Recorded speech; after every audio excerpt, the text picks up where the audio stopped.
In today's video, I'm going to teach you how to change OneDrive account. By the end, you'll know exactly how to add a new OneDrive account to your desktop app and switch to it smoothly without interrupting your files or sync. First, open OneDrive from the bottom right of your screen. Look for the cloud icon in the system tray. If you don't see it right away, click the small arrow to show hidden icons. Select the cloud to open the menu.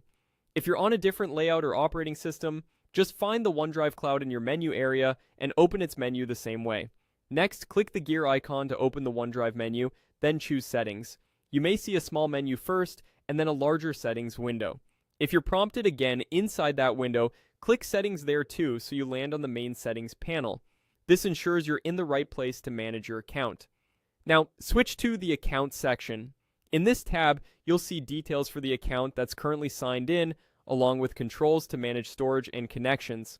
This is where we'll add the new account you want to use. Select Identium, Add an account. This tells OneDrive you want to connect another profile. It doesn't remove your existing one, it simply adds a new sign-in so you can switch or use both if needed. A Microsoft sign-in window will appear. Log into the account you want to use.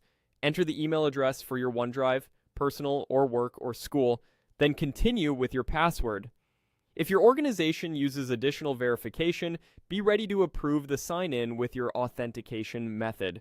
Follow the on-screen steps to complete the login. OneDrive may ask where to store your OneDrive folder and which folders to sync. If you want to save space, choose only the folders you actually need on this device. You can always adjust this later in settings. When the setup finishes, you'll see confirmation that your files are syncing. If you've added a second account, you might notice two cloud icons, one for each account, so you can tell them apart at a glance. That's it. You've successfully changed your OneDrive account by adding the one you want to use and completing the sign-in. If anything doesn't look right, reopen Settings and confirm you're on the correct account tab and that the new account shows as connected. Thanks for watching and happy syncing.